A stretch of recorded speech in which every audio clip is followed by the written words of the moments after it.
भाकियों ने पत्रकारों पर SC/ST एक्ट लिखे जाने का किया विरोध। जिलाध्यक्ष ने कहा 23 जून को अनिश्चितकालीन धरना प्रदर्शन किया जाएगा। हरदोई बेनीगंज सरकार की लाख कोशिशों के बावजूद स्थानीय स्तर पर पत्रकारों का शोषण बंद नहीं हो रहा है। ऐसे ही एक मामले को लेकर संडीला तहसील में जिलाधिकारी व पुलिस अधीक्षक के समक्ष भारतीय किसान यूनियन इंडिया की महिला जिलाध्यक्ष ने विरोध करते हुए अपनी बात रखी। उन्होंने कहा बीते 9 जून दिन रविवार को कोतवाली क्षेत्र बेनीगंज के रामपुर प्रतापपुर संपर्क मार्ग पर लकड़कट्टों द्वारा एक हरा भरा जामुन का पेड़ काट दिया गया, जिसको प्रकाशित करने वाले क्षेत्रीय पत्रकारों पर SC/ST का मुकदमा दर्ज कराने के प्रयास किए जा रहे हैं, जबकि ऐसा पहले भी किया जा चुका है। उन्होंने कहा वन रेंज कछौना के अंतर्गत कोथावा क्षेत्र उपरोक्त गठजोड़ जीवन दायिनी वन संपदा के लिए अभिशाप बन चुका है, जिसके परिणामस्वरूप उपरोक्त गठबंधन के द्वारा जीवन को खुशहाली व प्राणवायु देने वाले हरे भरे छाया व फलदार वृक्षों को प्रतिदिन कई संख्या में अकारण अल्पायु में काट दिया जाता है, जिसका दुष्परिणाम संपूर्ण पर्यावरण पर पड़ता है। जब इस बाबत जिम्मेदार विभागीय लोगों से शिकायत की जाती है तो वही लोग लकड़ी दलालों व लकड़कट्टों के द्वारा शिकायतकर्ता जागरूक नागरिक के विरुद्ध धन बल के प्रभाव में फर्जी मुकदमा पंजीकृत करा दिया जाता है। वहीं एक सप्ताह पूर्व चर्चित जामुन प्रकरण में दोषीजन द्वारा शिकायतकर्ताओं के विरुद्ध झूठा वाद दर्ज कराने का बेनीगंज कोतवाली में प्रयास किया जा रहा है और उपरोक्त नापाक गठजोड़ अपने मंसूबों में सफल हो जाते हैं, जिसका कुप्रभाव क्षेत्र की संपूर्ण हरियाली पर पड़ता है। कहा एक पेड़ 10 पुत्र समान तथा वातावरण में हो हरियाली तो जीवन में हो खुशहाली की कहावतें उपरोक्त स्थिति में कभी भी चरितार्थ नहीं हो सकती। लिहाजा उपरोक्त नापाक गठबंधन के विरुद्ध शीघ्रातिशीघ्र दंडात्मक अंकुश लगाया जाना न्यायोचित होगा। जीवनदायी संपदा को तिरोहित करने वाले नापाक इरादे रखने वालों पर अविलंब वैधानिक कार्यवाही की जाए, अन्यथा की स्थिति में 23 जून को कोथावा ब्लॉक परिसर में अनिश्चितकालीन धरना प्रदर्शन व भूख हड़ताल किया जाएगा। पत्रकारों के साथ हो रहे अन्याय को कतई बर्दाश्त नहीं किया जाएगा। वहीं पीड़ित पत्रकारों ने स्थानीय पुलिस को दिए शिकायती पत्र के माध्यम से न्याय की गुहार लगाई है। प्रधान संपादक अनंतराम कुशवाहा।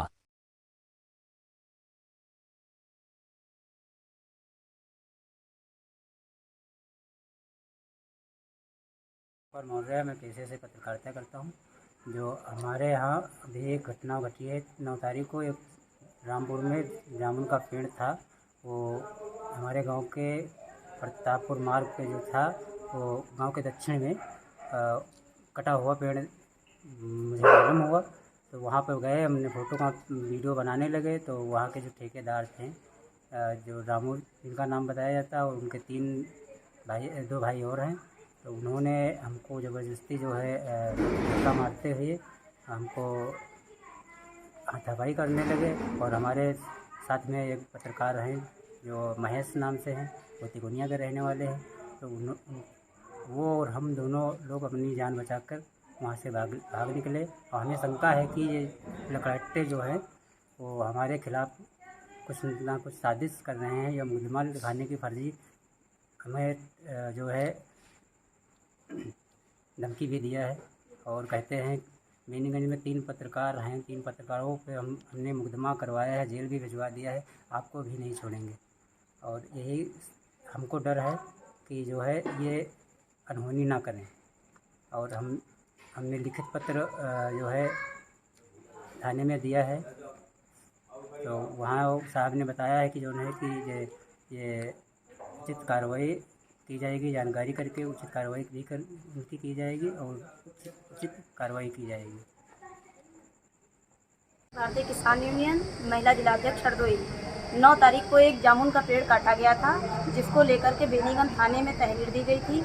उसी प्रकरण को लेकर के हम लोग यहाँ पर आज DM साहब के पास आए हैं और हमारे पत्रकारों पे जो ये अन्याय हो रहा है, ये हम लोग कतई बर्दाश्त नहीं करेंगे। इसके खिलाफ हम लोग एकजुट होकर के अभी आने वाली 23 तारीख को ब्लॉक कोथावा में धरना प्रदर्शन अनिश्चितकाल का और भूख हड़ताल करने को बात है। और दूसरा प्रकरण हमारा रायपुर तो मनसी से है, जो हमारे ये साथी हैं, इनकी ज़मीन खुद इन्होंने खरीदी है और विपक्षी कब्जा नहीं छोड़ रहा है। इसके लिए कई बार ज्ञापन दिया है और 1 साल हो गया है, DM साहब को भी मिलकर ज्ञापन दिया है, लेकिन अभी तक कोई सुनवाई नहीं है। इन्हीं सब प्रकरणों को लेकर के हम लोग यहाँ पर उपस्थित हुए हैं और धरना करने की पूरी तैयारी है। ये वन रेंज कछौना के कोतवाली बेनीगंज अंतर्गत बराबर अवैध कटान हो रहा है, ये कैसे रुकेगा, इस पे कैसे लगाम लगेगी? इसको रोकने के लिए हमारी प्राथमिकता है कि लगातार गश्त की जाए और जहाँ पर भी अवैध कटान हो रहा हो तुरंत पहुँचा जाए और जो उसमें संलिप्त हैं उनके खिलाफ, चाहे भले ही हमारे विभागीय लोग हों या बाहर के, हमने कभी किसी को बख्शा नहीं है, उनके खिलाफ कठोर कार्रवाई की है, आगे भी जारी रहेगी। और मैं खुद रात में या दिन में जब भी मौका मिलता है मैं क्षेत्र में ज़्यादातर अपना समय व्यतीत करता हूँ ताकि इस तरीके की चीज़ें ना हों और आगे भी जारी रहेगा। लेकिन सर ये आप कई बार कह चुके हैं, अब तक बराबर सूचनाएं मिलती रहती हैं कि पेड़ काटे गए, पेड़ काटे गए, कहीं न कहीं पर्यावरण के साथ में समझौता हो रहा है, ऐसा प्रतीत होता है। कैसे ये सही हो पाएगा? कहीं न कहीं कोई एक सिंडिकेट टाइप का काम कर रहा है, एक गठजोड़ टाइप का, जिसके अंतर्गत मिले होते हैं जो मैं नाम नहीं लेना चाहूँगा किसी का, लेकिन है बहुत ही ऑर्गेनाइज तरीके से काम होता है। तो उसमें एक चैलेंज है हमारे सामने, फिर भी मैंने कोशिश किया है, लगातार जारी है और मैं एक दिन अपनी कोशिश में कामयाब होके रहूँगा और एक दिन आएगा जब बिल्कुल अवैध कटान नहीं होगा, कोई भी इलीगल चीज़ें नहीं होंगी। सर क्या लगता है कि बिल्कुल रोक देंगे या फिर कहीं न कहीं आप कहाँ तक दौड़ेंगे, कहाँ तक प्रयास करेंगे एक रेंजर होने के नाते? एक रेंजर होने के नाते हमारे जो दायित्व हैं वो उनका पूरी तरीके से निर्वहन करता हूँ अपने कर्तव्यों का। अवैध कटान की बात करें या जो भी इलीगल चीज़ें होती हैं हमारे रेंज में, उनके लिए सबसे पहले जिम्मेदारी बनती है जो क्षेत्र के लोग हैं, जिनका सेक्शन है, जिनकी बीट है, वो लोग अगर सतर्क रहें, बराबर अलर्ट रहें और मौके पर जाएं। जो ये ठेकेदार लोग हैं जो अवैध कटान करते हैं, इनके खिलाफ अगर कड़ी कार्रवाई होती रहे तो मुझे नहीं लगता कि ज़्यादा समय लगेगा और इन पर लगाम लग सकता है बहुत जल्दी ही। पूरी तरह एक एक पेड़ के पास तो हम नहीं बैठ सकते हैं, लेकिन हाँ ये कह सकते हैं कि कोई बड़े बाग या बहुत ज़्यादा संख्या में पेड़ों का कटान नहीं होने पाएगा, इस बात की गारंटी देते हैं। सर और भी ग्रामीणों के आरोप रहते हैं कि पेड़ अधिक कटते हैं और जुर्माना कम पैसे का होता है, ये क्या? नहीं, ऐसा बिल्कुल नहीं है। जुर्माना ही तो है जो उनकी लकड़कट्टों की कमर तोड़ देता है। हमारे यहाँ जुर्माना लगता है और पेड़ के हिसाब से जुर्माना लगता है, प्रति पेड़ के हिसाब से। पेड़ चाहे पतला हो या चाहे जितना मोटा हो, जुर्माना हम लोग वसूलते हैं उनसे, उनकी रसीद उनको दी जाती है। और ख़ासकर जो अभिवहन गलत तरीके से अगर अवैध लकड़ी ले जाई जा रही है तो जो उसमें वाहन प्रयुक्त होता है उस पर जुर्माना लगता है। जैसे ट्रैक्टर ट्राली पे 1 लाख रुपए का जुर्माना है, तो 1 लाख रुपए से कम की रसीद नहीं कट सकती। इस तरीके से हम कोशिश करते हैं कि जुर्माना जब ज़्यादा पड़ेगा तो अवैध नहीं होगा कोई चीज़। पर्यावरण संरक्षण को लेकर क्या आप किसी नए तरीके से कार्य करेंगे सर? पर्यावरण संरक्षण के लिए हमें ज़रूरी है कि पेड़ लगाए जाएं। पहले तो पेड़ लगाए जाएं और पेड़ों को बचाना बहुत ज़रूरी है। पेड़ लगाने से ज़्यादा ज़रूरी पेड़ बचाना भी है। हम भले ही 10 पेड़ लगाएं लेकिन उनको बचाएं और वो सर्वाइव करें, तो सर्वाइवल पे ज़्यादा जोर है हमारा।